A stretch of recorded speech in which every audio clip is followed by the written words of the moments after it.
I love you, Allah.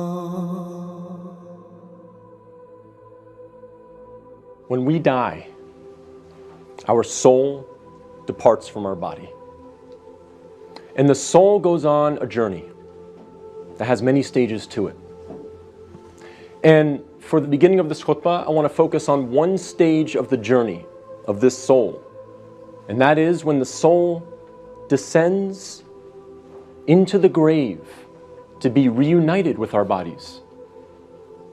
And when the soul is coming down, it witnesses the janazah, the funeral. And your body is laying there on the ground, wrapped up, getting ready to be buried. And you're descending and you're seeing this, and you're hearing it, you're experiencing it. And when the people then take your body and place it in the grave, your soul descends in there, into the grave, to be reunited with your body.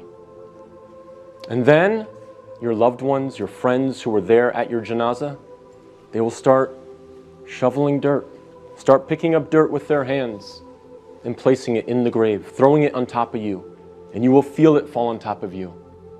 And they will do this until you are completely covered up. And you will be there in the grave, covered up, and you will have consciousness. You will be alive. Not physically, obviously, but your soul will experience this. And then after your family makes some du'as, and they say some nice, kind words about you, they'll walk away, they'll leave.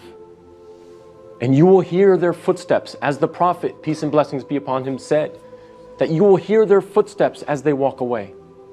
And you will be there alone, in the grave, by yourself. Darkness, silence.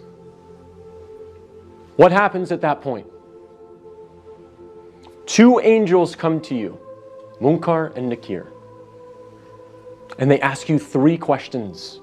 Perhaps the most important questions you will ever be asked, and the three most important questions you will ever answer. And those questions are, what is your deen? Translated as, what is your way of life or your religion? Who is your prophet?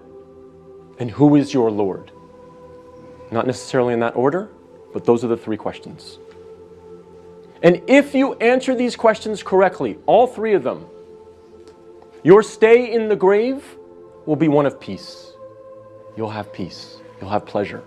Until the day of judgment, when the horn is sounded, and you are raised up out of your grave. So during that time, if you answer these questions correctly, you will have peace. But if you don't answer these questions correctly, all three of them, your stay in the grave will be full of pain. So we must answer these questions correctly. But here's the problem. A lot of us say to ourselves at this point, I'm good because I'm a Muslim. And I know the answers to these questions, and I'll answer them correctly. This is a problem. This is called being overconfident. Because, as many of the scholars say, the answer is not given with your tongue. The answer is not given with your brain. The answer is given with your heart. What is in your heart will come out at that moment.